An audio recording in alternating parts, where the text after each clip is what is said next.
সম্প্রতি ইরান দুটি নতুন বিমান প্রতিরক্ষা ব্যবস্থা উন্মোচন করেছে। সরকারি বার্তা সংস্থা ইরনা বলেছে, প্রতিরক্ষা মন্ত্রণালয় নির্মিত ব্যালিস্টিক ক্ষেপণাস্ত্র বিরোধী ব্যবস্থা আরমান এবং স্বল্প উচ্চতার আকাশ প্রতিরক্ষা ব্যবস্থা আজরাক্স উন্মোচন করা হয়েছে। ইসরায়েলের সরাসরি হামলার পর প্রতিরক্ষা ব্যবস্থা আরও জোরদার করতে এমন উদ্যোগ তেহরান সরকারের।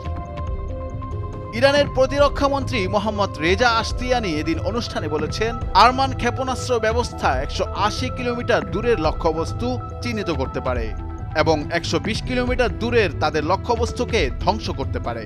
পাশাপাশি এটি একযোগে 6টি লক্ষ্যবস্তুতে আঘাত করতে পারে।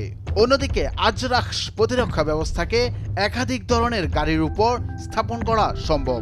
লক্ষ্য শনাক্ত ও ট্র্যাক করতে এটি রাডার, ইলেকট্রো অপটিক্যাল ও থার্মাল সিস্টেম ব্যবহার করে। এএফসি বলেছে, তেহরান সমর্থিত গোষ্ঠী হামাস এবং ইসরায়েলের মধ্যে যুদ্ধের 5ম মাসে তুমুল আঞ্চলিক উত্তেজনার সময় নতুন এই অস্ত্রের উন্মোচন হলো। যুদ্ধের আগেও ইসরায়েল এবং ইরান ছিল অপ্রতিরোধ্য শত্রু।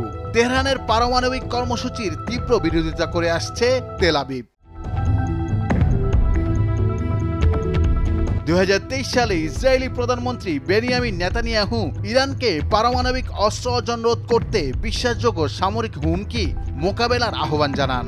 তবে তেহরান সবসময় তার পারমাণবিক কর্মসূচি শান্তিপূর্ণ বলে জোর দিয়ে আসছে এবং পারমাণবিক বোমা তৈরির কথা অস্বীকার করে আসছে।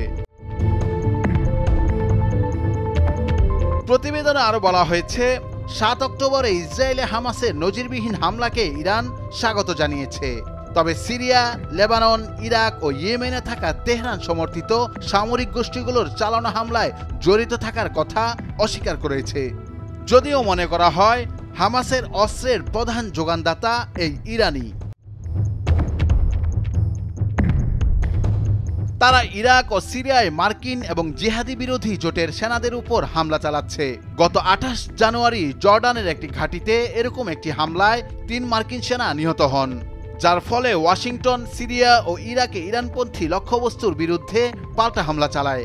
এছাড়া বাণিজ্যিক জাহাজে ক্রমাগত আক্রমণের প্রতিক্রিয়ায় ব্রিটেনের পাশাপাশি যুক্তরাষ্ট্র ইয়েমেনের ইরান সমর্থিত হুতিদের বিরুদ্ধে বারবার হামলা চালিয়েছে।